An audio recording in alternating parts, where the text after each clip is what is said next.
El tema de hoy, conoceremos sobre la desobediencia de Marte, expone el maestro Juan Villoro.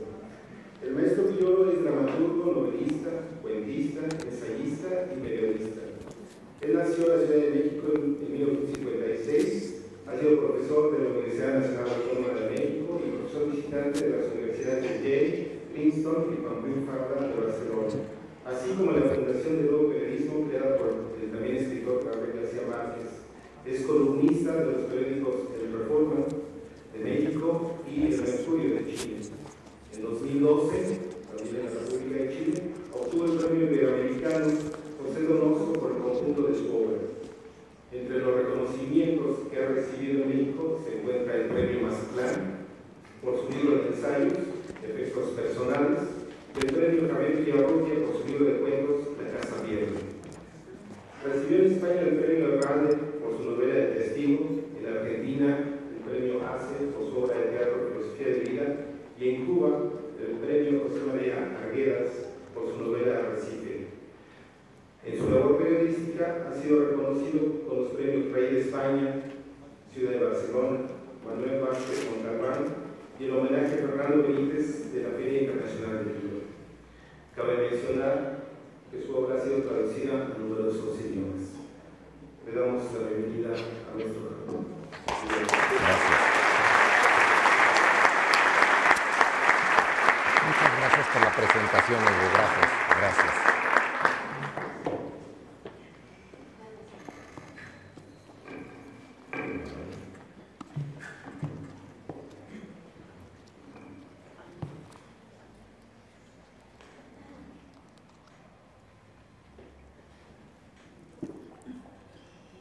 ¿Qué tal? Muy buenos días, muchísimas gracias por estar aquí. Agradezco profundamente al doctor Herrera que me haya invitado a el Sinvestab. Es la primera vez que me encuentro aquí por razones bastante obvias, y es que por la presentación que escuchaban ustedes, pues me encuentro bastante lejos de las ciencias exactas. Me dedico más bien a esas formas de la imprecisión que tienen que ver con la literatura y con el análisis de nuestro tiempo. Entonces es un desafío estar ante ustedes. El doctor Herrera hizo favor de estar en el estreno de mi obra de teatro, La desobediencia de Marte, que trata parcialmente de dos célebres astrónomos, Tycho Brahe y Johannes Kepler. Y entonces me pidió que reflexionara yo ante ustedes sobre esta obra.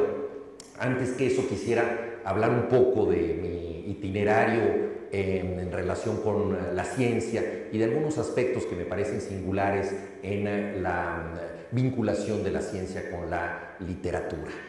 Hubo un tiempo, el Renacimiento, la Grecia clásica, antes y posteriormente la Ilustración, en que cualquier persona medianamente culta podía intervenir en discusiones tanto artísticas como científicas. Y como ustedes saben, la historia de las ciencias es en buena medida la historia de la especialización. Un escritor como Goethe pudo hacer una teoría de los colores que, si bien algunos científicos de la época consideraron que era la obra de un aficionado, pues revelan algo que hoy en día sería casi imposible. Imagínense ustedes a un escritor contemporáneo escribiendo un tratado de óptica con pretensiones científicas. Esto realmente sería bastante absurdo. Hay casos de artistas que han combinado distintas disciplinas, pero no suele ser frecuente. En mi adolescencia tuve algunos intereses científicos e incluso pensé temerariamente en la posibilidad de estudiar dos carreras relacionadas con la ciencia. Una es la astronomía y otra es la medicina. Me inspiraban textos que yo había leído de astronomía, pero que evidentemente eran de divulgación. Leía mucho a un astrónomo inglés, Fred Hoyle, que también había escrito una maravillosa novela de ciencia ficción, La Nube Negra, y posteriormente seguí siempre leyendo este tipo de autores como Carl Sagan, que son autores de divulgación, pero me enfrenté a ese dilema tremendo. Ustedes saben que la ciencia es una forma del atletismo intelectual y hay que tener ciertas facultades físicas, en este caso cerebrales. Entonces me ocurrió con la astronomía lo mismo que le ocurrió a Roberto Fontana Rosa con su deseo de ser futbolista. Dijo, solo tuve 2 impedimentos al respecto, uno era la pierna izquierda y otro la pierna derecha, ¿no? Aparte de eso tenía posibilidades.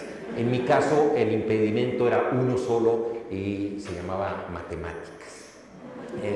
Muy difícil que yo pudiera pasar por eso. Entonces me encantaban las explicaciones del cosmos, pero me parecía imposible llegar a ellas a través de fórmulas, ecuaciones y demás abstracciones que siempre me quedaron, como decía Borges, de la lengua alemana, tan distantes como el álgebra y la luna, ¿no?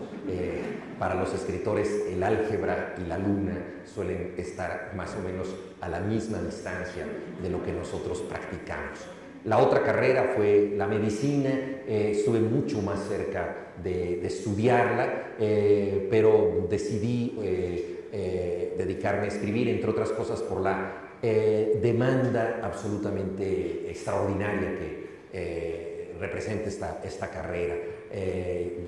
Corren tiempos muy distintos a los de Anton Chekhov o Mariano Azuela, en los que un médico podía también ser escritor. Hoy en día esto resulta difícil, salvo los casos, por supuesto, de médicos que escriben de su especialidad y son espléndidos escritores a su manera, como Pérez Tamayo o Martínez Palomo, que está aquí entre ustedes. El caso es que estas vocaciones canceladas alimentaron mi trayectoria de escritor, porque una de las generosidades de la literatura es que uno puede asumir de manera vicaria destinos que no le son propios. Uno puede imaginar una novela que se ubique en un hospital, como hice yo con mi novela El disparo de Argón, que es una novela que transcurre en un hospital de la vista. Como ustedes saben, este es uno de los pocos auditorios donde no tengo que explicar qué es el argón, ¿no?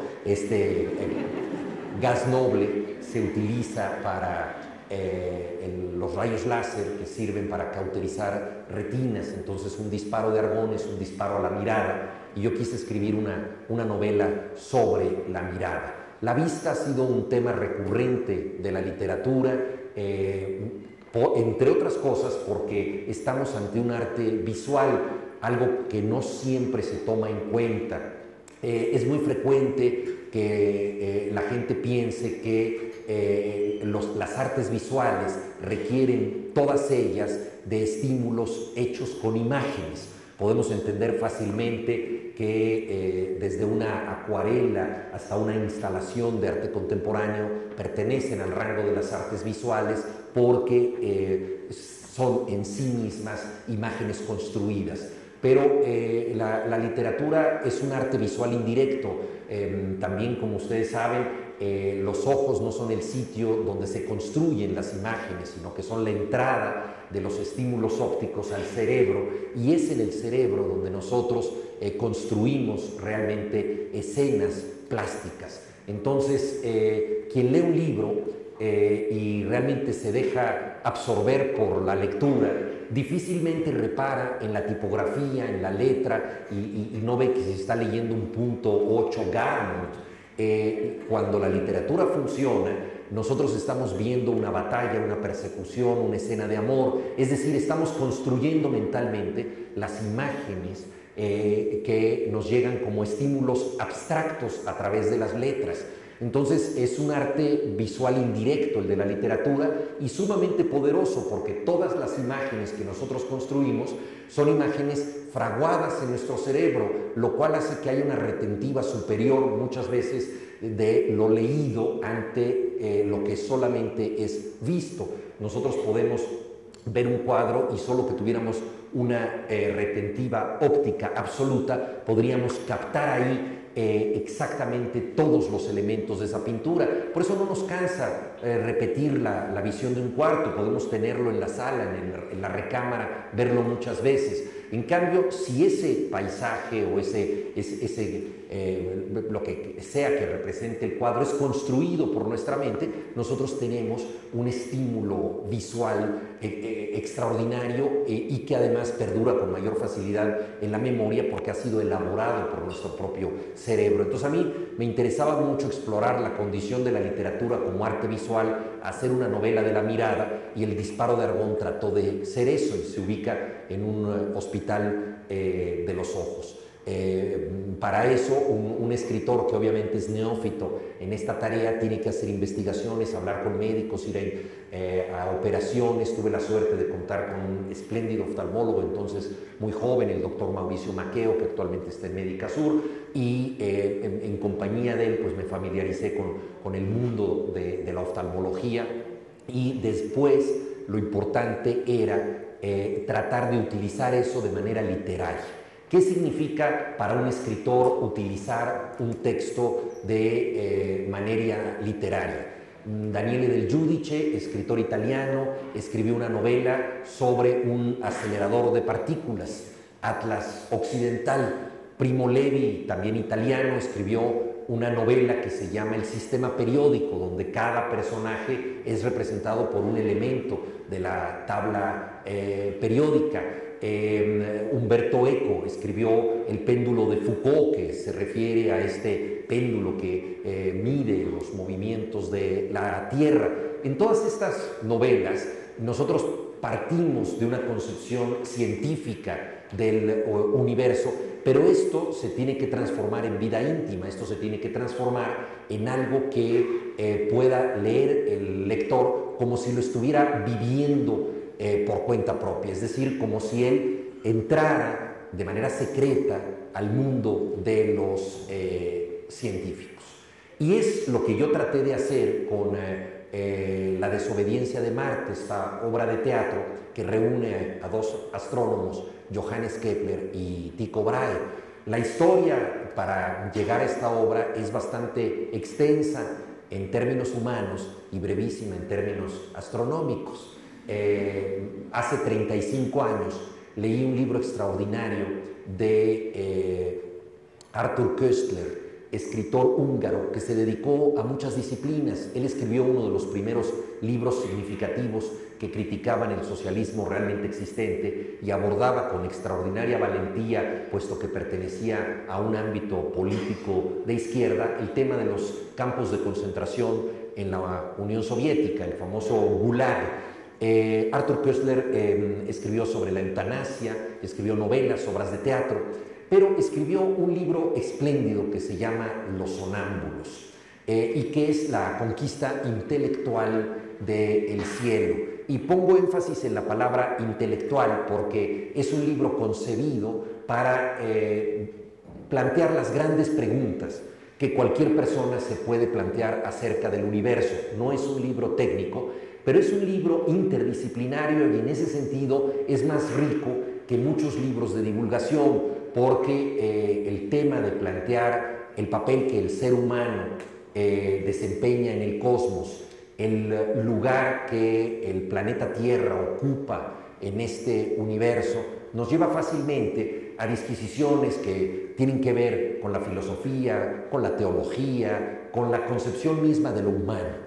Entonces este es un libro apasionante. No siempre la divulgación científica tiene este talante generoso. Hay grandes divulgadores científicos. En México tenemos gente como José Gordon, que creo que ha hecho un trabajo muy grande para los que somos neófitos, Carlos Chimal igualmente. Hay también científicos con enorme capacidad de comunicación, como el doctor Antonio Lascano, miembro del Colegio Nacional, que puede hablar perfectamente con personas de muy distintas procedencias y formaciones, pero esto no siempre se da.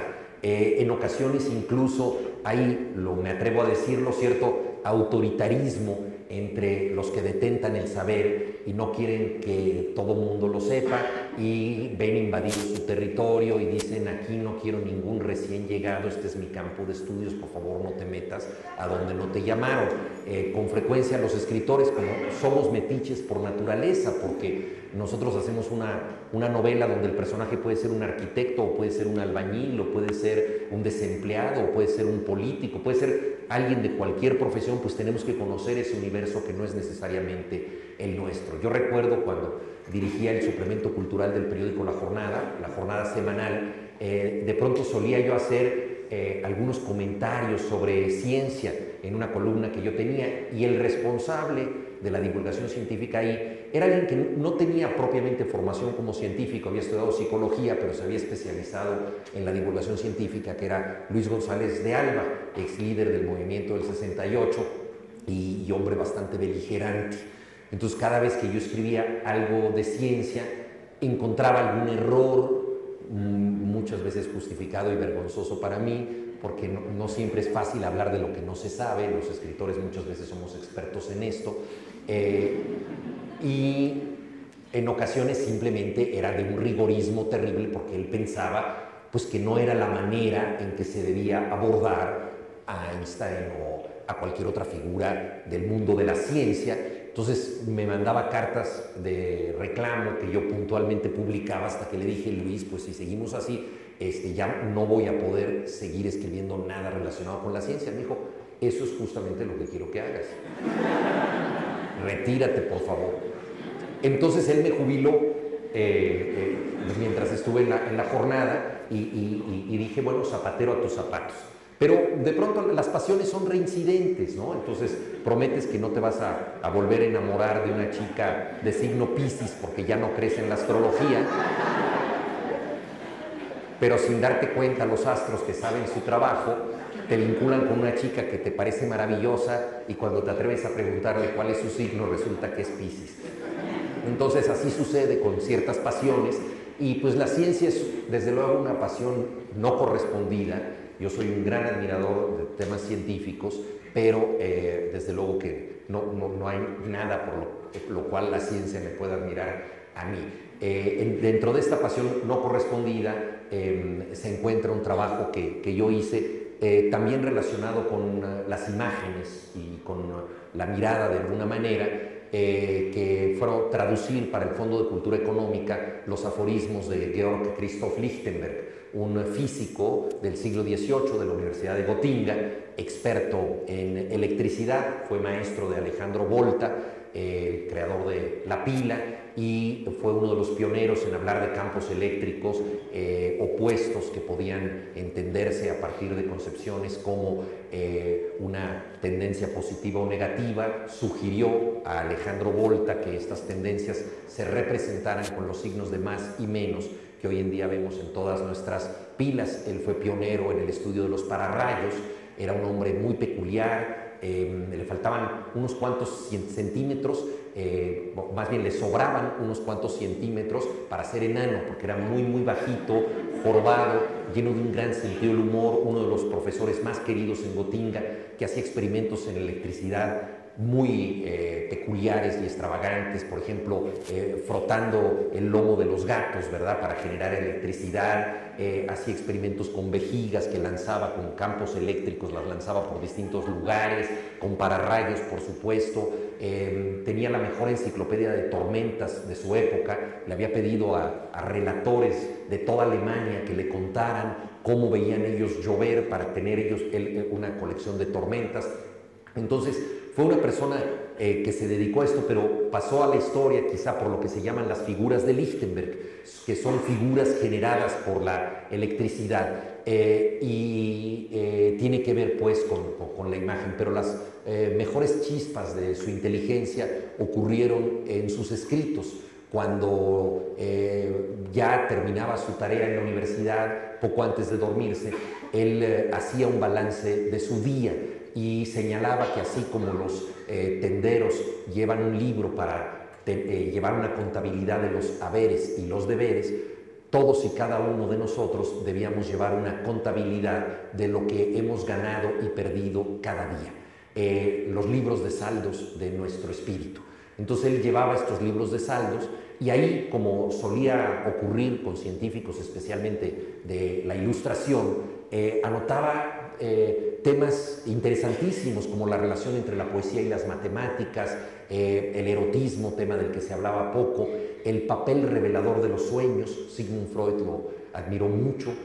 el sentido del humor como forma de conocimiento, algo muy significativo, la relación entre voluntad y determinación, es decir, el papel del libre albedrío entre nosotros, la importancia de entender que alguien negro podría haber sido Isaac Newton, es decir, que la inteligencia no depende de las razas ni de las culturas, tema antropológico de gran avanzada para esa época.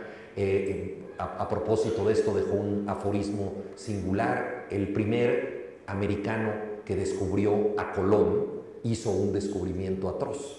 Es decir, él vuelve a contar el descubrimiento de América desde la perspectiva del indígena americano, que desde luego a quien ve venir no es a un descubridor, es a un invasor. Entonces fue un hombre absolutamente adelantado para su época, y yo hice un resumen, una selección, una antología de estos textos que se publicó bajo el título de aforismos. Él fue amigo de Goethe, corresponsal de él, criticó su teoría de los colores, corresponsal de Kant, en fin, una persona que nos hace pensar en una época en la que las gentes de las más distintas sabidurías estaban en contacto y entraban, digámoslo así, en discusión, ¿no? Entonces, bueno, el haber estado tan cerca de un pensador como Lichtenberg, y digo tan cerca porque traducir es un poco entrar en la mente privada de otra persona, es revisar todas y cada una de las palabras que ha dicho y tratar de darles un equivalente en tu propia lengua. Entonces, este trabajo lo hice en el 89, y ya por entonces estaba pensando yo en escribir una obra de teatro sobre Tycho Brahe y Johannes Kepler. Les decía que algunos años antes, por ahí de 1984, es decir, 5 años antes de traducir a Lichtenberg, di con el libro de los sonámbulos, y ahí me impresionó no solamente la capacidad de Köstler para analizar el mundo de los astrónomos a la luz de muchas otras preocupaciones intelectuales, como les decía, que colindan con ciencias humanísticas, sino la muy turbulenta relación entre Tycho Brahe y Johannes Kepler, que, como he aprendido yo hablando con algunos científicos, un par de ellos del CIMBESTAT, por cierto, hay, digamos, como campos culturales encontrados y muchas veces irreconciliables, ¿no? Que son el campo de los científicos prácticos, experimentalistas, y el campo de los teóricos. Ciertamente la ciencia necesita de ambos, pero hay momentos de tensión en donde los experimentalistas desconfían de los teóricos, a los que juzgan demasiado especulativos, y los teóricos desconfían de los científicos de los datos, que no se desprenden de sus mediciones. Entonces, esta tensión que llega hasta nuestros días y que no abandonará, creo yo, el campo de la ciencia, es decir, la tensión entre el a priori y el posteriori, entre decir algo cuando ya experimentaste o intuirlo y prever, lanzar una hipótesis sin haberlo experimentado. Esta tensión se manifiesta en forma dramática en el encuentro que tuvieron hacia 1600 Tycho Brahe y Johannes Kepler en el castillo de Benátek en Bohemia.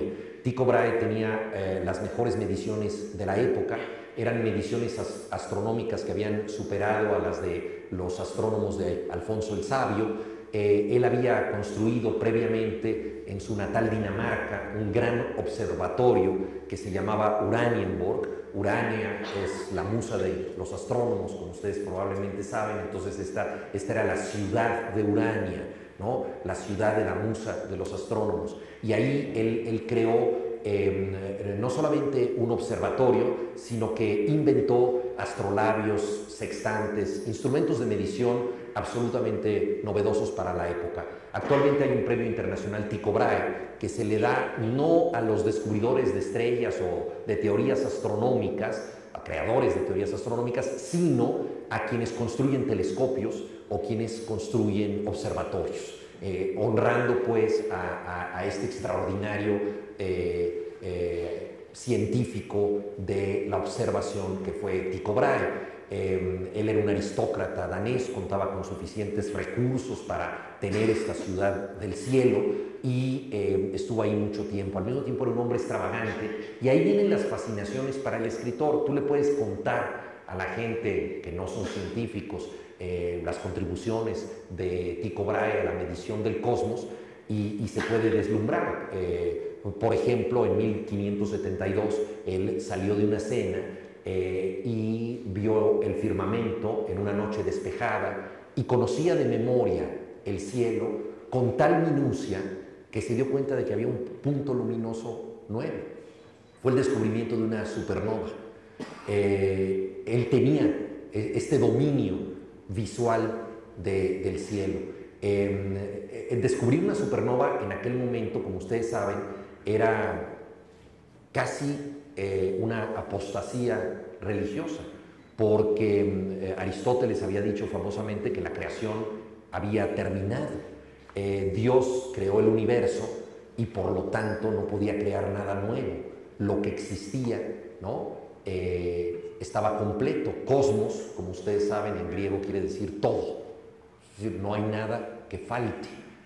Y Tycho, que era creyente, se dio cuenta de que Dios sigue trabajando, de que puede haber algo nuevo en el universo, y se atrevió a decirlo. Conquistó fama por el descubrimiento de esta supernova, la demostró con sus mediciones.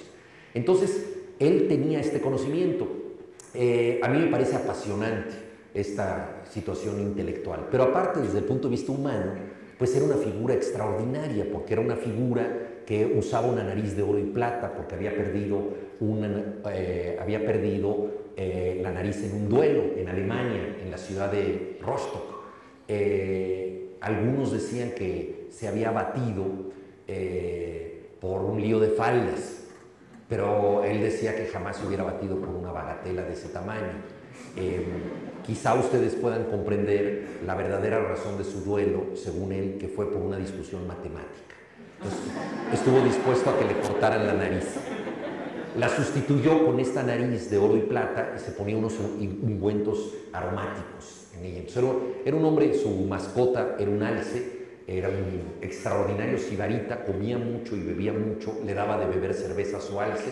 El alce lo acompañaba a la terraza donde hacía sus observaciones. En una ocasión se tropezó el alce y se murió. Sustituyó a su mascota por un amigo que fue un enano, Jeppe, que recogió en un campamento gitano. Entonces el enano lo llevaba a todas partes y bueno, era una persona absolutamente extravagante, no había conocido a sus padres, su tío, tenía un tío que no tenía hijos, entonces el tío le dijo que mándeme uno de sus hijos, entonces fue a vivir con otra familia, entonces había pasado también por sufrimientos y tuvo problemas en Dinamarca y finalmente fue rescatado por el rey Rodolfo de Bohemia. El rey Rodolfo era el gran coleccionista de extravagancias de Europa y una de estas extravagancias fue Tycho Brahe. Tenía gabinetes de rarezas en donde mostraba las cosas más raras del mundo, ¿no?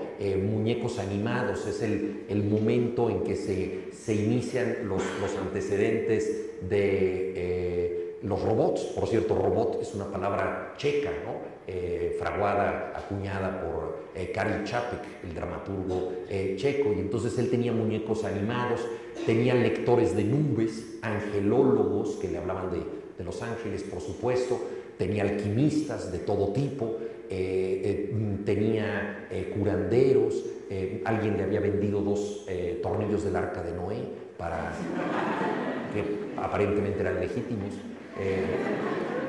para su colección de rarezas. Tenía una silla que atrapa, que tú te sentabas ahí y ya no te podías salir. Entonces, era verdaderamente una persona interesada en esoterismos sin fin. Como ustedes saben, en aquella época los astrónomos también fungían de astrólogos.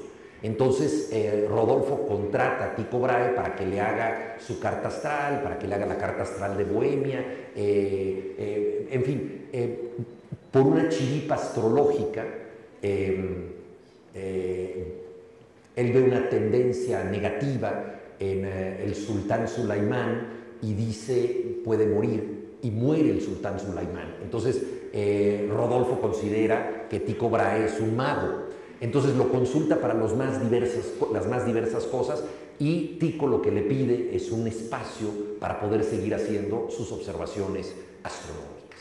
Entonces le dan el castillo de Benatec.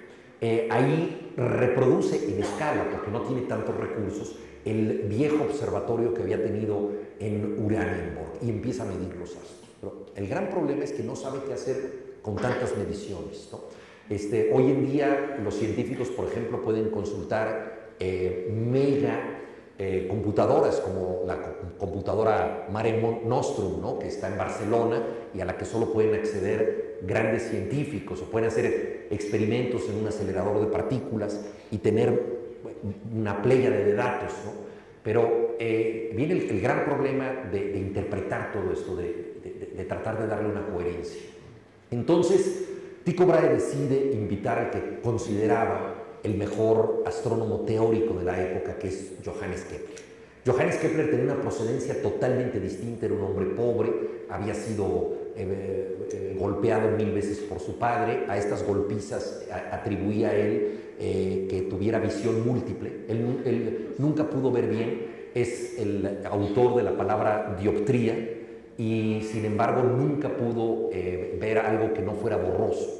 Nunca pudo ver por un telescopio, tuvo correspondencia con Galileo, que era un hombre extraordinariamente celoso y vanidoso, y no le quiso prestar el telescopio. No hubiera visto mucho porque su visión era limitada, pero hubiera sido un gesto de generosidad que tal vez le hubiera merecido el perdón del Papa antes de tiempo a Galileo. El caso es que Kepler venía huyendo de las guerras religiosas en Alemania, había perdido varios hijos, era hipocondríaco, llevaba diarios, no como los de Lichtenberg, que eran diarios intelectuales, estos diarios que yo les platicaba, sino diarios absolutamente, digámoslo así, inescrupulosos. O sea, hablaba de sus hemorroides, hablaba de sus padecimientos, de su mal aliento, del día inusual en el que se dio un baño y casi muere por darse un baño, una cantidad de cosas. Al mismo tiempo era autor de cuentos de ciencia ficción, escribió Somnium, y era un hombre dotado de una intuición que, a falta de otras palabras, diríamos sobrenatural. Un hombre con una imaginación poderosísima vinculada a los descubrimientos científicos, que es algo extraño, ¿no? Entonces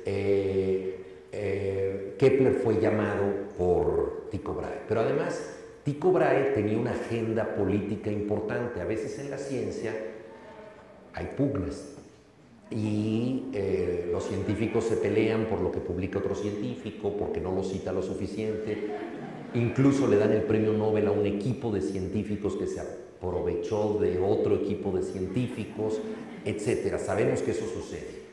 Entonces, había un astrónomo que había sido cosmógrafo de Rodolfo antes que Tycho Brahe, que se llamaba Reimarus Ursus, y él había plagiado la teoría del cielo de Tycho Brahe. Tycho Brahe tenía una teoría que de alguna manera refutaba a Copérnico, porque se negaba a creer que la Tierra se moviera.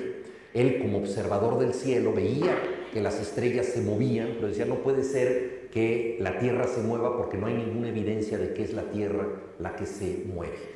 Por supuesto que él no conocía el fenómeno del paralaje y no era posible que él entendiera por qué parece que las estrellas se mueven y la Tierra no se mueve.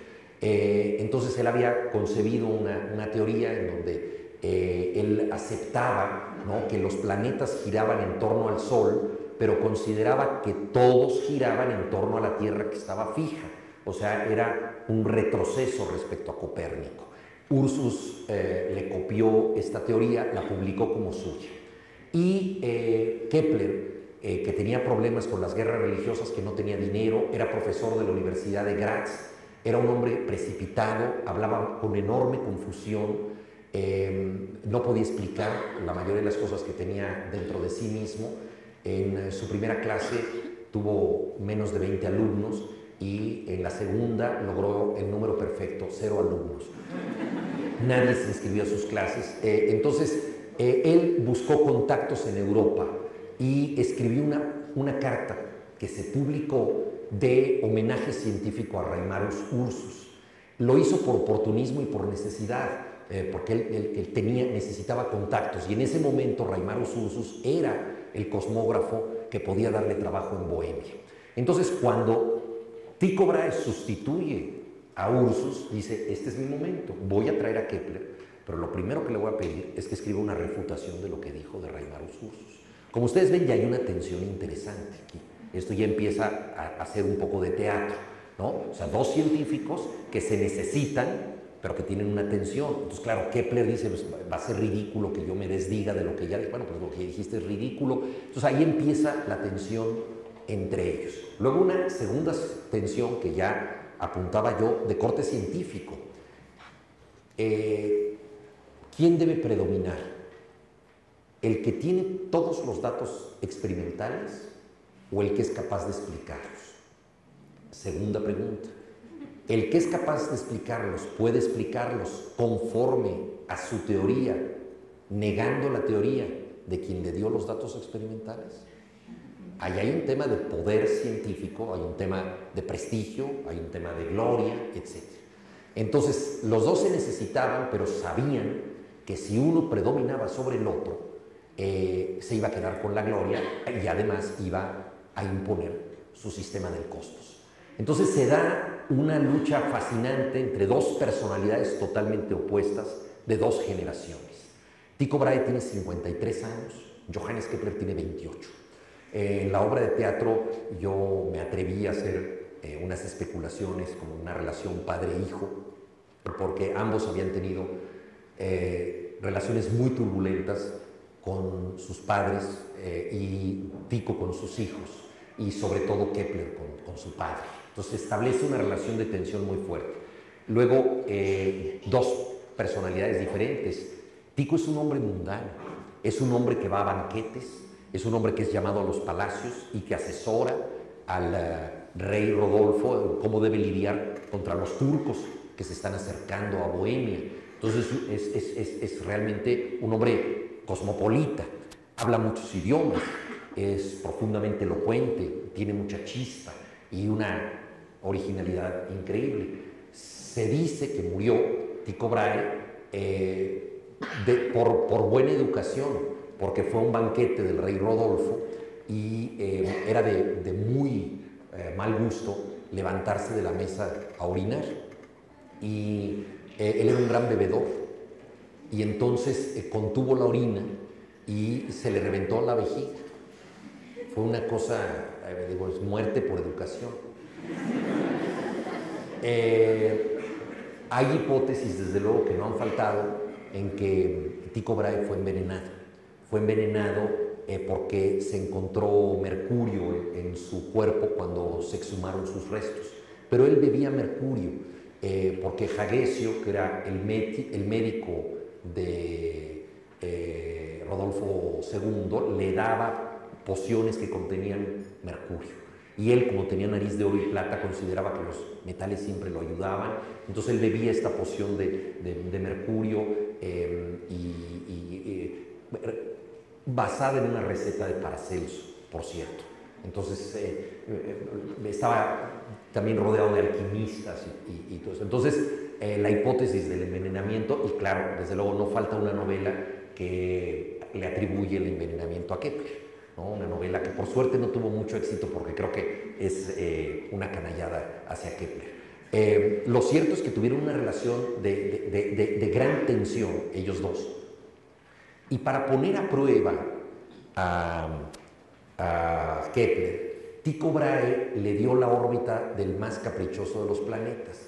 Caprichoso, desde luego, en un sentido absolutamente de la percepción humana y de la perspectiva que tenemos desde la Tierra de los movimientos de Marte. El planeta, el recalcitrante Marte, como dijo Plinio, el que desafía el entendimiento humano, el que más parece cambiar su recorrido al acercarse a la Tierra, a medida que está lejos se alenta, a medida que se acerca se acelera, el planeta de la guerra.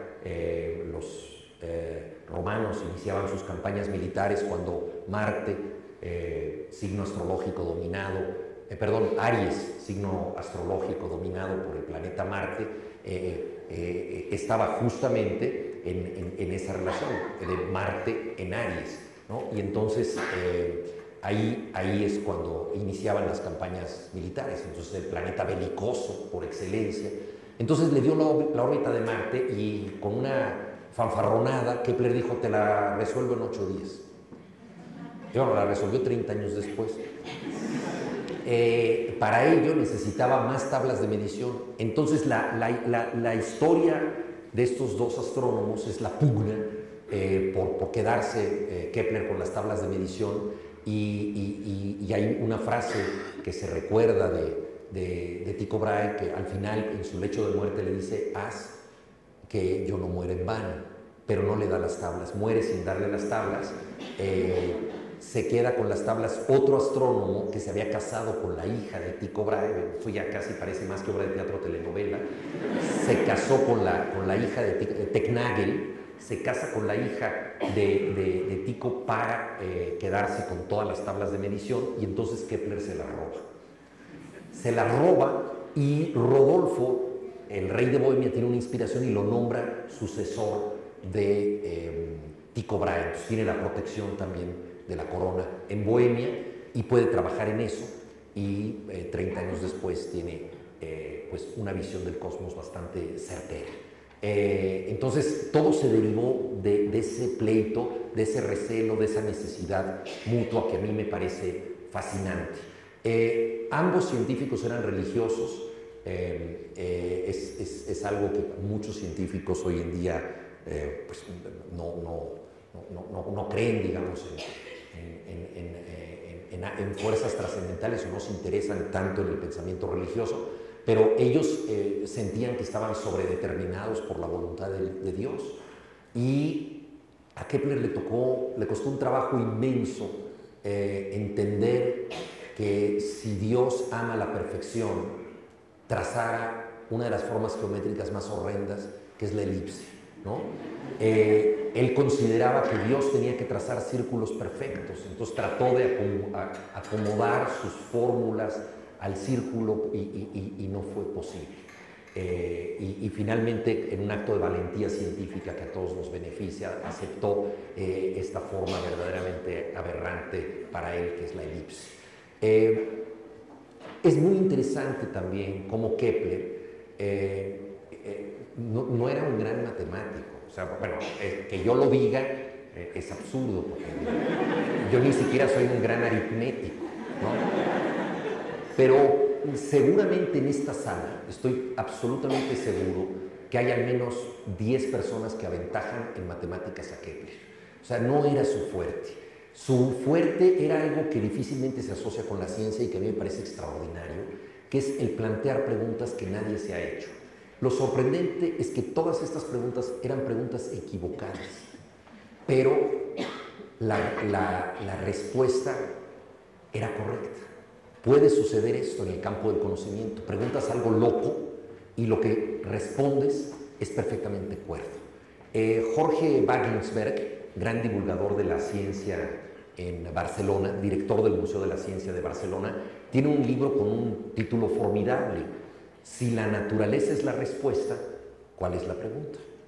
Entonces, eso es lo que se preguntaba Kepler. Kepler se preguntó por qué hay 6 planetas. En su época se conocían solo 6 planetas en el sistema solar. Y entonces él decidió que solamente había 6 planetas y que había que estudiar sus órbitas, y de alguna manera anticipa o incluye, digamos, en forma implícita la teoría de la gravedad de Newton, porque él considera que los planetas no salen de sus órbitas porque tienen atracciones mutuas. Ahora, él se plantea lo siguiente, dice, solo hay 6 planetas porque solo la respuesta que da es, primero es totalmente loca, porque solo hay 5 cuerpos sólidos perfectos. Y lo que la imagen del mundo que tiene Dios es la imagen de los cuerpos sólidos perfectos, el cubo, la esfera, el cono, el icosaedro, el dodecaedro. Entonces, estos 5 cuerpos sólidos perfectos, es decir, que tienen caras iguales por cada lado, o sea, si metemos uno dentro del otro, hay 5 círculos que los separan. Entonces son los cuerpos sólidos perfectos y tenemos nosotros los círculos que los separan. Entonces, eso nos da las posibles órbitas. Todo era disparatado y todo tenía que ver con la voluntad de Dios y con la idea del orden que predominaba en Kepler. La vida de Kepler fue una vida de desórdenes sin fin, por las guerras religiosas, por el exilio, la pérdida de los hijos, la pobreza, las injusticias de su padre, que fue mercenario en la guerra. Todo esto, posteriormente, cuando él ya era cosmógrafo real, a su madre la acusan de brujería. La acusan de brujería y él tiene que defenderla en tribunales. Y están a punto de quemarla en la hoguera y él logra defenderla. La someten a ella a la llamada prueba de las lágrimas, que le leen un pasaje de la Biblia y si no lloraba con ese pasaje es que era una bruja y no lloró, la madre no lloró, entonces se la llevan a la hoguera y Kepler llega a rescatarla. Entonces, imagínense ustedes ese tipo de vida. Solamente alguien con ese tipo de vida escribe un libro que se llama Armonía del Mundo. Pocos científicos han amado el orden más que Kepler por la vida convulsa que tuvo. Yo creo que es algo muy interesante, las causas por las que llegamos a alguien, ¿no? ¿Quién escribe la consagración de la primavera? La escribe un ruso, alguien que ha vivido los inviernos de 40 grados bajo cero, ¿no? Llega la primavera y siente un éxtasis espiritual que lo lleva a escribir algo que pues alguien de Cuernavaca nunca hubiera escrito, ¿no? Entonces, eso es fascinante desde el punto de vista humano. Entonces, Kepler amaba el orden, pero Dios es caótico, ¿no? Dios es cuántico. Entonces, eso le costaba mucho trabajo. Él nunca depuso su fe, creo yo, porque le parecía que el hecho de que el universo pueda ser entendido quiere decir que tiene un lenguaje. Y el hecho de que tenga un lenguaje quiere decir que hay una voluntad lógica en el universo. ¿Es esta voluntad lógica la voluntad de un creador? Pero no lo sabemos, pero el solo hecho de que pueda ser comprendido es un enigma. ¿Por qué se entiende el universo? ¿Por qué tiene leyes? ¿No? Etcétera. Entonces, él nunca depuso su fe. Y bueno, se fue a partir de esta pregunta, se interesó en las órbitas de los planetas, se interesó en la relación recíproca de los planetas y posteriormente pudo entender la órbita, pero murió convencido de que la mejor pregunta científica que se había hecho es ¿por qué hay 6 planetas? ¿No? Otra de sus grandes preguntas es ¿cómo suenan las esferas? ¿No? La famosa música de las esferas que se asocia con Kepler. Él pensaba que los planetas sonaban, que Dios no podía haber hecho algo tan maravilloso y que no fuera como una caja de música, ¿no? Entonces, era otra de las preguntas de Kepler. Entonces, basado en estas preguntas que nos hacen pensar claramente por qué, o más bien que nos hacen pensar, nos revelan por qué escribió un cuento de ciencia ficción, él llegó a respuestas científicas importantes. Entonces, el origen, pues, de esta obra de teatro, que está en el teatro helénico, tiene que ver con eso. Se llama La desobediencia de Marte, porque, claro, hay una tentación muy humana de dotar de voluntad propia a los cuerpos celestes o a las cosas, ¿no? Shakespeare habla de el error de la luna, ¿no? O sea, la luna, que como sabemos es caprichosa, la caprichosa luna, ¿no? La inconstante luna. O sea, pensamos que la luna tiene una voluntad por las fases de la luna, ¿no? Karl Orff, ¿no? el gran compositor, ¿no? Comienza Carmina Burana diciendo: "O fortuna velut luna", ¿no? La fortuna, es decir, la diosa Fortuna, es tan mudable como la luna. O sea, lo que pasa es que la luna, sabemos nosotros que no es que la luna cambie, vemos las fases de la luna, pero la hemos entendido como caprichosa. Y por eso Plinio habló del recalcitrante Marte. Entonces es el planeta que no parece obedecer, ¿no?, al ser humano. Entonces por eso traté de hablar de la desobediencia de Marte. Pero bueno, también se preguntarán ustedes qué hace alguien que no es astrónomo, que no sabe nada de matemáticas, que nació en Mixcoac en el siglo XX, hablando de científicos europeos que se comunicaban en latín en 1600, ¿no? Entonces decidí que la obra, al cabo de los años, se acercara a nuestros días. Entonces la obra se mueve en diversos planos, el plano de los astrónomos, pero también el de los actores que lo representan. Y con esto me interesaba enfatizar algo que ya está en la dramaturgia de los astrónomos, que es que hay ciertos enigmas humanos que son tan indescifrables como la deriva de las galaxias y la curvatura del universo y todo esto, ¿no? Podemos nosotros vivir toda la vida junto a una persona que no deja de sorprendernos ni de parecernos tan enigmática como el más lejano de los planetas. Estas sorpresas que todo el tiempo nos llevamos con la condición humana, pues me parecieron que, bueno, para un dramaturgo eso es esencial. Entonces, hablar no solamente de la fuerza de gravedad entre los planetas, sino de la fuerza de gravedad entre las personas, ¿no? Entonces ese fue un poco el itinerario para llegar a estos personajes. En el camino, pues me sirvió de mucho algunas estancias en universidades con muy buenas bibliotecas y leer biografías, que afortunadamente no faltan biografías sobre estos autores. Tycho Brahe es mucho menos conocido que Kepler. Ahí tenía razón él, uno de los dos iba a predominar, entre otras cosas porque uno de los dos tenía razón y la tenía Kepler. Entonces los dos están unidos en un monumento en Praga, pero la posteridad los ha desunido. Realmente es mucho más conocido Kepler, pero de ambos hay grandes biografías, y no solo biografías, hay muy buenas novelas también. El escritor contemporáneo John Banville, escritor irlandés, escribió una trilogía de astrónomos, y una de ellas, de estas novelas, está dedicada a Kepler. Y Max Brod, el mejor amigo de Kafka, que fue su albacea, aquel al que Kafka le da sus papeles y le dice: quema todo lo que yo he escrito. Claro, le da los papeles a su mejor amigo, que es una manera, digamos, de un hombre modesto de decir: promuéveme, porque sabía que no iba a quemar su obra, lo admiraba mucho, ¿no? ¿Por qué no quemó el propio Kafka los papeles, ¿no? Entonces Max Brod, que lo conocemos por eso, escribió una muy buena novela que se llama El camino de Tycho Brahe hacia Dios, y que habla de su vida privada. Entonces, bueno, y también hay, afortunadamente, hay muchas historias de la época sobre el rey Rodolfo, sobre Praga. Entonces, pues todo eso me pudo servir de mucho. Ahora, el gran problema que tiene un escritor con los datos fácticos es que de pronto son un estímulo y de pronto se convierten en un obstáculo. O sea, es muy importante que una obra literaria no sea una clase, ¿no? Es muy importante que no sea una conferencia científica, entre otras cosas porque sería una mala clase científica y una mala conferencia científica.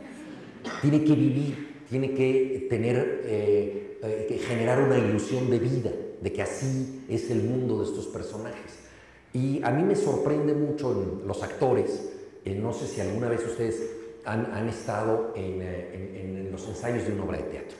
La primera lectura de una obra de teatro suele ser malísima, y los actores, me atrevo a decirlo, son de los peores lectores que yo conozco.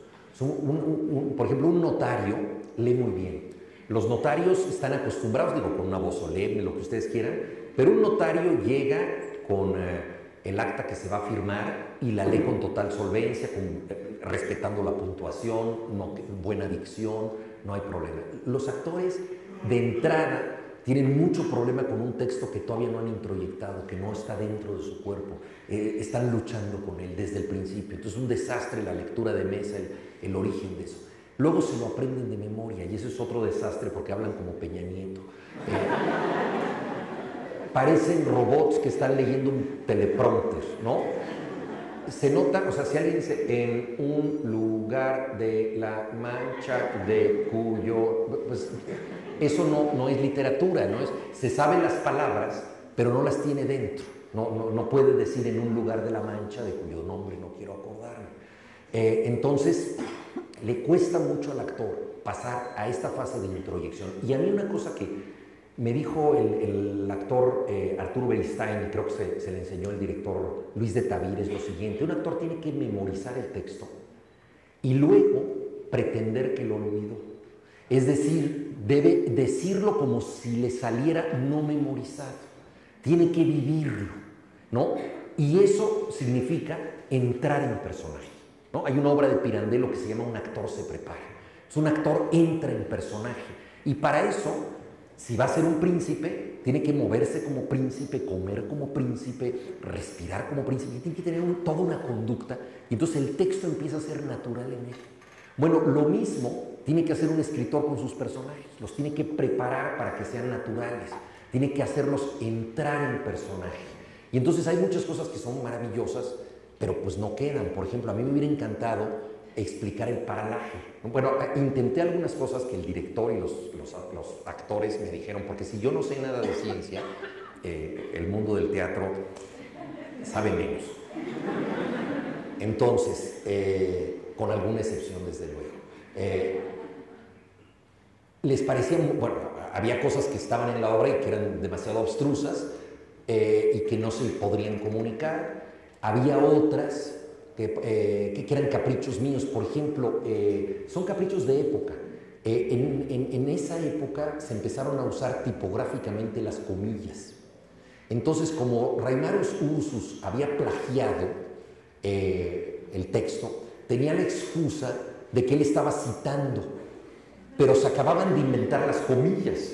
Entonces dicen, no, ya hay un invento de los tipógrafos para evitar estos plagios, ¿no? Entonces, claro, había un pasaje que a mí me parecía sensacional, pero ahí es de formación profesional, de alguien que se ha pasado su vida viendo comillas en los libros y todo esto. Y entonces, claro, eso no era muy emocionante para el público del teatro helénico, una discusión sobre las comillas, quedó fuera, ¿no? La explicación del paralaje, esa yo mismo la eliminé porque era realmente caer en una parte muy densa y no tenía yo mucha certeza de que la pudiera yo explicar en forma emocionante. Y así sucesivamente. Entonces uno va dejando fuera cosas y tratando de quedarse con lo que son los personajes, ¿no? Y tratando de pensar en sus posibilidades. Un hombre hipocondríaco, precipitado, nervioso, junto a un gran bebedor, por ejemplo. ¿Qué puede pasar ahí? Pues que el bebedor, que es su anfitrión, en un momento dado le dice, oye, ven a beber conmigo, yo no bebo solo, ¿no? Y vamos a beber, y el otro se pone una emborrachada tremenda, que además tenía mucha dificultad Kepler para el lenguaje oral, hablaba muy mal, ya les digo que llegó a tener 0 alumnos. Entonces, imagínenselo hablando en latín, ¿no? Borracho, y discutiendo, además enojado, peleándose con Tico. Pues eso pudo haber pasado, es muy verosímil, muy verosímil. Entonces, claro, hay una escena que los pone así, y claro, yo entonces inventé un latiñol, ¿no? Porque como la obra está en español, pues para que se notara que está hablando en un mal latín, en la obra se supone que el latín es el español, porque ellos están hablando y los entendemos de esa manera.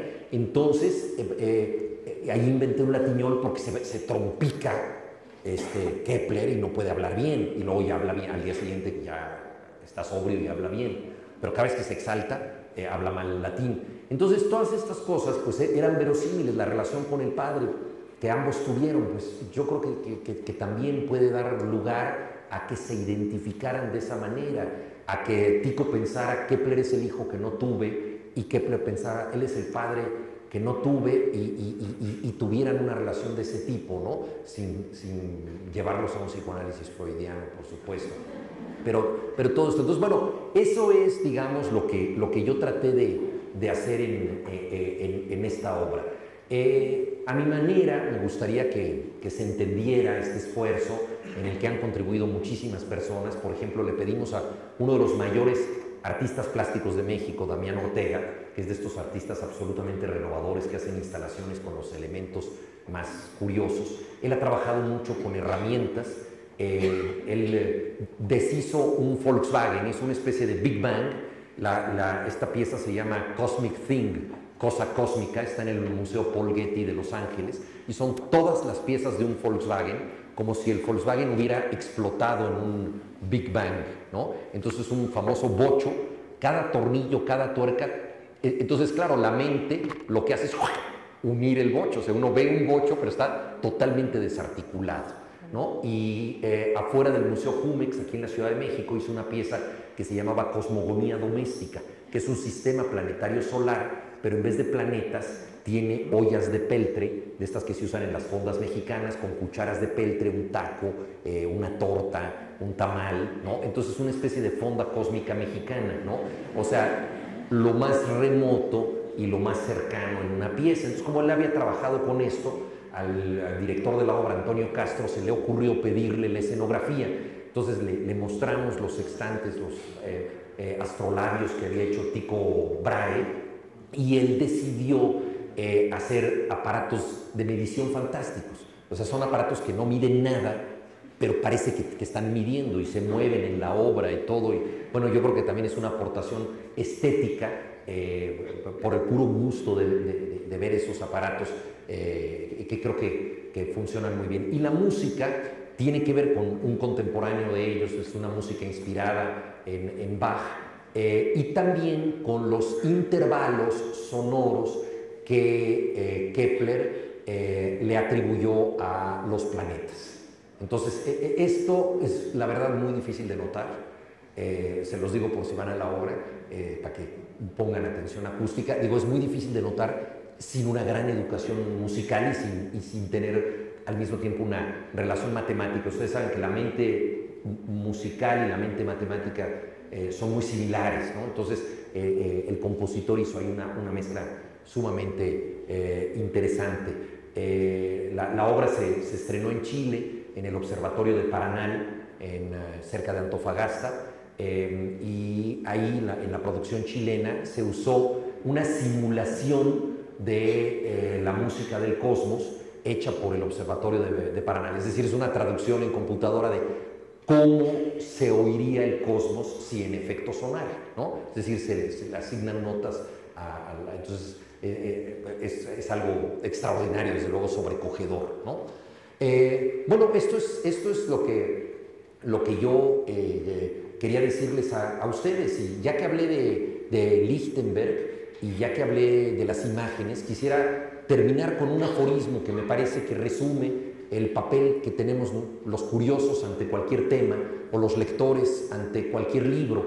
Como yo les decía, a él le interesaba mucho la mirada, pero también le interesaba mucho la condición dinámica de la mirada, es decir, y esto, digamos, anticipa a Heisenberg, cómo cualquier persona que interviene en un experimento o que es testigo de algo modifica con su sola presencia aquello de lo que es testigo. Lo mismo nos pasa a nosotros con los libros, lo mismo nos pasa con las cosas que vemos en la naturaleza. Entonces es lo que yo he tratado de hacer al leer estos libros o al tocar estos temas, pero inevitablemente no he podido escapar de mí mismo, y las cosas que yo he visto ahí pues tienen que ver con lo que yo llevo dentro. Entonces, el aforismo de Lichtenberg que explica esto es: un libro es como un espejo. Si un mono se asoma a él, no puede ver reflejado a un apóstol. Es decir, lo que nos dice Lichtenberg es que cada quien le devuelve al libro lo que lleva dentro, ¿no? Y eso es lo que ha sido para mí, que no soy científico, una excursión por los campos del conocimiento fáctico. Es quizá una arriesgada oportunidad de conocer cómo soy por dentro. Muchas gracias.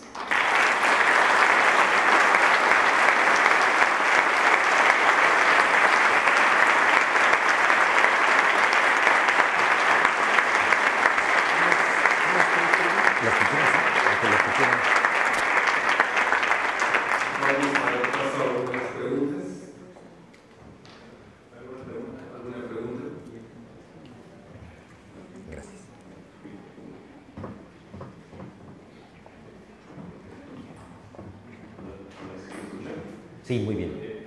Muchas gracias. Yo recuerdo la primera vez que lo pude ver fue en el baño de un restaurante de la Ciudad de México. Aclara qué restaurante, porque... Hay que aclararlo porque sí, primero, no vayan a pensar las personas que después de haber tocado mis partes pudendas con su mano, no me lavé las manos como después lo saludé, pero ni tampoco, para ti también tendría que aclararlo que no voy a decir algo como excéntrico y acerca de Fitzgerald. Se refiere al tamaño del pene, para ser científicos. Si me llegasen a preguntar aquí las damas que estén haciendo la obra, ¿no? Desde luego que no haré. Usa la imaginación científica. Sí, eso ya está en cada quien, pero el punto es que me gusta mucho cómo escribes y me gusta mucho tu obra, es excepcional y me parece que es muy detallista, entonces en la obra de Petro pude percatar que hablaba sobre un retrato de Urania. Y mi pregunta relacionada con este retrato es: ¿hay algún antecedente histórico del cual puedes hablarnos acerca de ello? Porque es excepcional en eso, ¿eh? Entonces, y la otra es sobre otras de tus obras, ya que estamos hablando de cosas sobre y quizá no morales. Es cierto lo que escribías acerca de los actores porno y los mitomates, porque seguro. Veo el espíritu científico fáctico, comprobando datos. A ver, la primera pregunta, muchas gracias por todo lo que dijiste. El retrato de Urania, eso es una parte inventada en la obra. A mí me parecía muy importante que en la obra hubiera algún elemento que pudiera comunicar dos realidades, o sea, un retrato que está en 1600 y que luego de otra manera, no voy a revelar las cosas, aparece en nuestra época. Y puesto que Urania es la musa de los astrónomos, y Tycho Brahe tenía un observatorio en Uranienburg, que justamente es la ciudad de Urania, entonces me pareció interesante que él atesorara fetichistamente un retrato, y entonces inventé que él, cuando había estado en Alemania, en Dresde, en un anticuario había comprado eso y se lo habían robado. Entonces es una musa que ha perdido y que le está persiguiendo. Entonces eso a mí me daba, porque uno como dramaturgo tiene que inventar ciertas cosas para engarzar escenas. Entonces si algo se ha perdido en una obra, eso se tiene que buscar y luego tiene que aparecer. Entonces es como algo que está pendiente el espectador. Entonces decía Chekhov, si una pistola se saca en el primer acto, se debe disparar en el tercero. O sea, no puede andar alguien amenazando con una pistola y la pistola no sirvió de nada. Entonces ese retrato que se busca, ¿no? Debe tener algo que ver y vincular a los personajes. Entonces, pero es un recurso ese que yo inventé. Y lo otro es, se refiere a un cuento que se llama Mariachi, en donde aparece, el protagonista es un mariachi, pero también aparece un actor porno, y el actor porno dice que come mucho tomate porque sus compañeras de actuación le dicen que mejora mucho el sabor del semen. Eso es real, eso asombrosamente, eso sí es real, eso es real, sí. Eso... a ver, es real, yo no he, o sea, no soy científico experimental.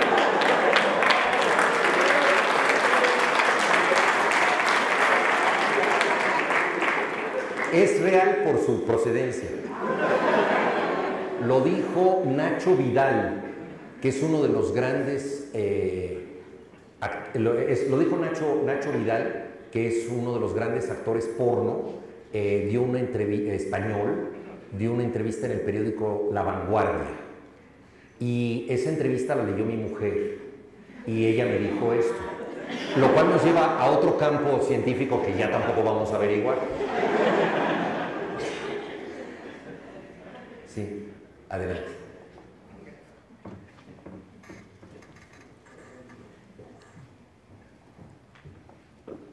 Muchas gracias por Gracias. todo lo que nos platicó hoy, pero la pregunta que yo tengo es, desde el estreno de la obra en Chile, y de acuerdo a esa libertad que se pueden dar los actores, como mencionó, de no aprender de los textos tal cual y seguramente improvisar algo, ¿han mantenido la idea original que yo he pensado para la obra?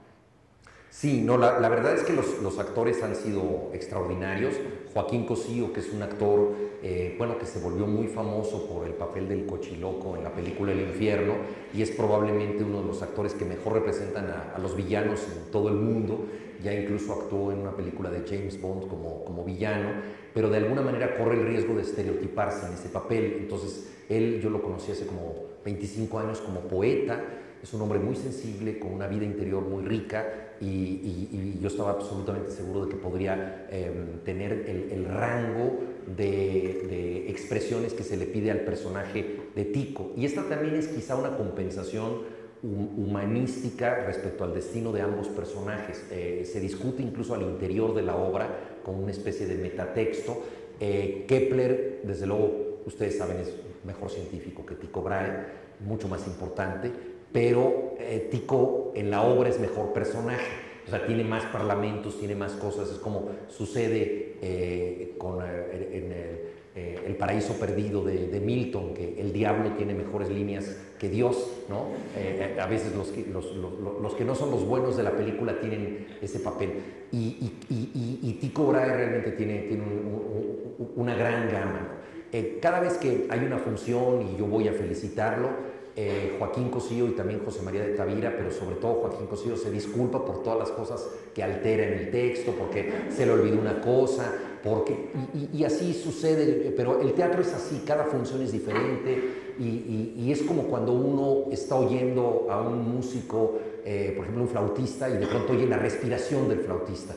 A mí me parece que eso le agrega algo, no le quita, ¿no?, esas impurezas. Entonces sí, de pronto se toman algunas libertades, y sí hubo que hacer ajustes para que la obra funcionara mejor. Era mucho más larga la obra, y yo entiendo que el teatro tiene que tener, pues íbamos a dar 2 funciones, sábados y domingos, y para los propios actores. Joaquín Cosío ha bajado 10 kilos desde que empezamos, ya no le queda el vestuario, y probablemente habría bajado 14, 15 kilos si la obra tuviera la dimensión original. Entonces también yo tuve que hacer ajustes, eso, pero pues yo creo que uno debe aprender a sacrificar cosas por el bien de un proyecto común, ¿no? Sí. Gracias. Sí, con todo gusto. También muchas gracias. Gracias. Me interesó las preguntas que se hizo Kepler al inicio, porque hay 6 planetas y ese tipo de preguntas. Por un personaje que ve la ciencia y el mundo de ciencia moderno es un poco más aburrido, tienes que definir tu pregunta y convencer a tus colegas que tu pregunta es muy pertinente para que con el sitio de ¿Puedo contar con un aliado de decir, ¿saben qué? CONACYT tiene que dar más dinero sin preguntar? Qué bueno que mencionaste al CONACYT, muchas gracias por el comentario, porque el libro de los sonámbulos que yo leí, lo leí en una edición del CONACYT. Hubo un tiempo en que el CONACYT le pidió a un gran escritor, nacido en Guatemala, pero afincado en México por mucho tiempo, Augusto Monterroso, él fue mi maestro, que dirigiera una colección de textos en el CONACYT. Entonces, él publicó Los sonámbulos de Arthur Koestler. Yo vivía en Berlín Oriental en esa época y no tenía acceso a muchos libros en español, y encontré ese libro del CONACYT en la biblioteca de la Embajada de México en Berlín Oriental. Pero lo menciono porque a veces faltan vasos comunicantes entre la ciencia y otras disciplinas, y hubo una época en que el CONACYT estaba procurando esto, es decir, acercar escritores y que hicieran planteamientos pues para vincular a la gente de la ciencia con gentes de otras latitudes. Publicó textos de ciencia ficción, publicó textos de Asimov, propiamente de divulgación científica. Era una colección fabulosa que luego se perdió. Entonces, pues yo sí haría votos porque nos acercáramos más. Y también hay un enorme prejuicio en mi propio campo, ¿no? En el campo de la literatura respecto a los saberes fácticos, ¿no? Entonces, nosotros queremos que todo sea inspiración y desconfiamos del conocimiento tangible y de todas estas cosas, y yo creo que también a nosotros nos hace falta acercarnos a los científicos. Yo, bueno, uno de los grandes privilegios que he podido tener recientemente al estar en el Colegio Nacional desde 2014 es hablar con los científicos, y realmente es con los que más me he relacionado ahí, y yo creo que esto nos estimula recíprocamente. No sé si alguien tiene algún otro comentario o pregunta. Con todo. Sí, con todo gusto. Bueno, David, antes que nada, gracias por sus palabras.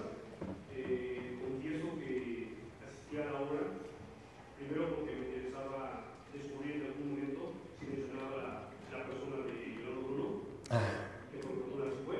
Sí. Me encantó escuchar el ejemplo que Tycho Brahe ocupa para ver el movimiento de la Tierra cuando dice que un cañón si se dispara al este o al oeste. Le comparto que la doctora Laura Gallardo, presente un servidor, trabajamos con los aportes brownianos, entre ellos conocimos el Tycho Brahe y algunos otros más. Nos ocupamos para plantearnos la siguiente tesis por defender más adelante, que se llama La reivindicación del Giordano Bruno. De Giordano. Porque no basta con materializar el movimiento. Esto a colación de lo que usted decía, y estamos de acuerdo en esta parte, cuando decimos cómo queremos que los alumnos comprendan el movimiento con base a fórmulas, cuando ni siquiera pueden comprender las bases del mismo, hablando filosóficamente.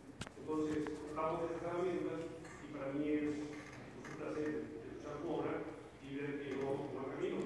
Usted por su rumbo, que fue el nuestro, pero creo que va a haber un punto de convergencia en el que este aporte va a causar algo. No, pues muchísimas gracias. Y que sí. Y una pregunta más. ¿Ha pensado en algún momento usar a Giordano Bruno en alguna de sus obras?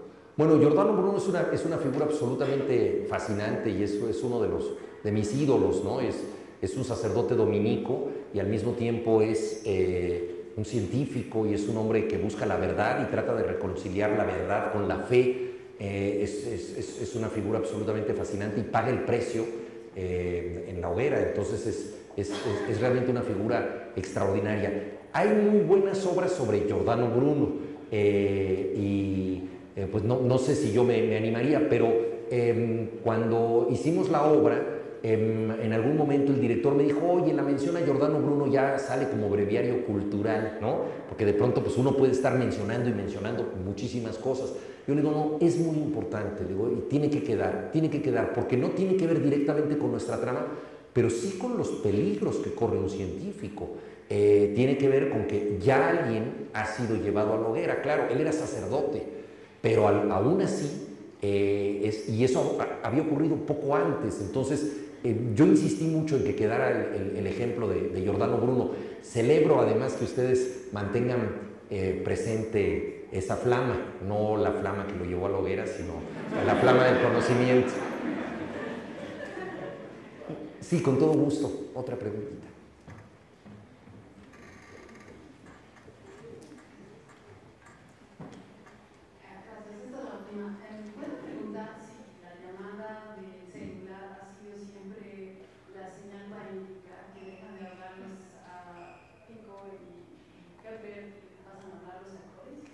Sí, porque, a ver, los que escribimos para el teatro odiamos los teléfonos celulares, porque es algo terrible, ¿no? Que tú estás y de pronto, por más que se diga que apaguen sus celulares, no solo suena el celular, sino que la gente lo contesta, ¿no? Y lo contesta a veces, pues como se contestan los celulares, gritando, realmente es una impertinencia, o sea, es una invasión la que tenemos con los celulares. Entonces, yo desde hace bastante tiempo tenía muchas ganas de convertir un defecto del teatro, los teléfonos celulares, en una virtud del teatro.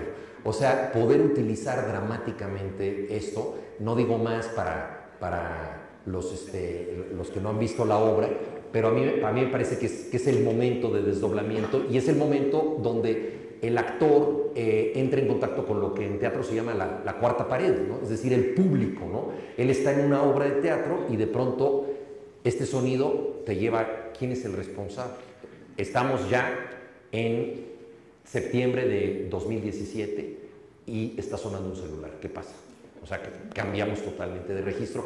Y sí, efectivamente, desde en el texto. Esas son una de las cosas también que luego los autores no sabemos si es bueno, porque uno siempre quiere, como dramaturgo, que lo que se recuerden son las palabras, pero a veces lo mejor de una obra son las acotaciones, ¿verdad? Algo que pasó, ¿sí?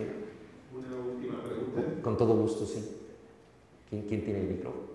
Con todo gusto. Hola. Qué placer escucharlo. Yo tengo dos preguntas. Citando a un profesor emérito que tiene su estado, Marcelino Cereijido, él nos dice que México no tiene una cultura compatible con la ciencia. Entonces, ¿cómo uno científico se anima a escribir algo sobre ciencia? Podría yo pensar que quizá José Redondo puede tener más público aquí en México. Sí, no, desde luego. Y la segunda, Mario Vargas Llosa una vez dijo que un escritor crea un mundo. ¿Cómo creando ese mundo nuevo, podría decir él, cómo le hace usted para que al final el lector no pierda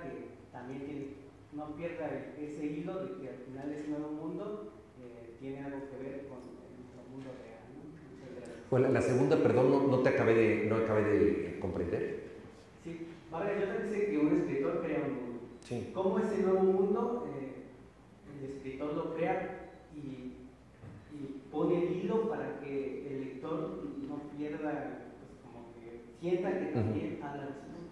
Claro, sí. Muy bien. Bueno, respecto a lo que dice el doctor Cereijido, a ver, yo he tenido varias conversaciones con él, ¿no?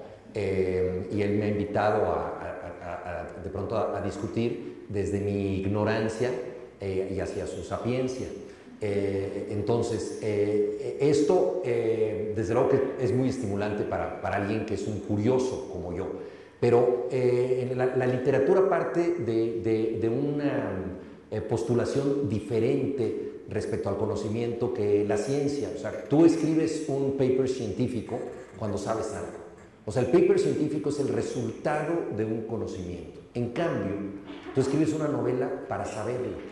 Tú escribes una novela para averiguarlo. O sea, tú no escribes necesariamente con una postulación, el mundo es así y esto es demostrable y esto es unívoco.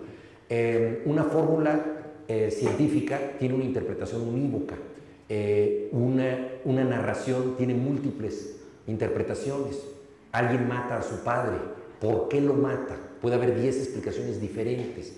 O sea, la narrativa se explica de muchas maneras y abre preguntas. Entonces, cuando a mí me ha invitado a discutir el doctor Cereijido, pues desde luego que son dos maneras muy distintas de ver la realidad. Él tiene muchas certezas, yo tengo muchas preguntas. Yo creo que son maneras complementarias, ¿no?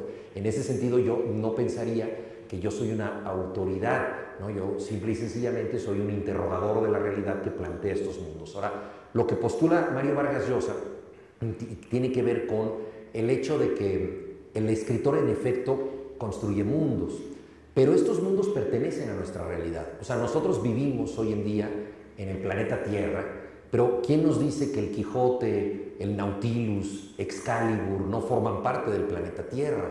Y no solamente como los objetos concretos en donde se habla de ellos, los libros que tienen que ver con ellos, sino como parte de nuestra imaginación, como parte del mundo en el que estamos y que de pronto nosotros podemos decir de un profesor en el CIMBESTAB que ha estado en el laboratorio todo el tiempo contra viento y marea y decir es que es un Quijote de las ciencias que ha sacrificado todo y que cree, y entendemos perfectamente a qué nos estamos refiriendo con esta figura, ¿no? Entonces, es muy interesante que los mundos que aporta la literatura pertenecen imaginariamente a nuestro mundo, porque nosotros vivimos siempre en dos realidades, una tangible, verificable, y otra inverificable. Yo creo que la diferencia entre la ficción y la no ficción no tiene que ver con la diferencia entre la verdad y la mentira, tiene que ver con la diferencia, y esto es muy importante decirlo aquí, entre lo verificable y lo inverificable. O sea, porque la ficción pertenece a la realidad, transforma la realidad, pero de otra manera, no tiene por qué ser verificada, no tiene por qué ser comprobada, y obviamente transforma la realidad en la medida en que regresa a ella como algo importante, regresa a ella como algo que la realidad necesita. La realidad, en la perspectiva humana, pues yo creo que muchas veces nos parece defectuosa, está mal hecha. La realidad nos queda de ver, ¿no? En muchos momentos. ¿Y qué sería de nosotros viniendo en el tráfico hasta el Sinvestado si no tuviéramos capacidad de recordar algo placentero o de ilusionarnos en algo positivo? Es decir, estamos en el coche o estamos en el autobús atorados en el tráfico, pero tenemos una capacidad mental de pensar en otras cosas, de distraernos. Entonces la literatura pertenece a este complemento imaginario de la realidad que forma parte de ella. Forma parte de ella y forma parte de la... ¿Quién nos dice, verdad, que... Digo, conocemos a Romeo y Julieta mucho mejor que a muchas personas que han sido nuestros condiscípulos, ¿no? Y cuando vemos a dos jóvenes que se aman contra viento y marea y contra la oposición de sus padres, pues decimos, es que son como Romeo y Julieta, y eso es para nosotros parte de nuestra realidad, ¿no? Entonces, yo creo que eso es lo interesante del arte, de la literatura, que pertenece a ese complemento que no tiene por qué ser verificado como lo que ocurre en el mundo de los hechos, pero que complementa nuestra realidad, ¿no? De ahí yo creo que nos necesitemos recíprocamente, porque también ¿qué sería de nosotros en el mundo de los hechos? No podríamos escribir nada, ¿no? Todo sería vago espíritu. Bueno, pues muchísimas gracias por haberme escuchado. Gracias.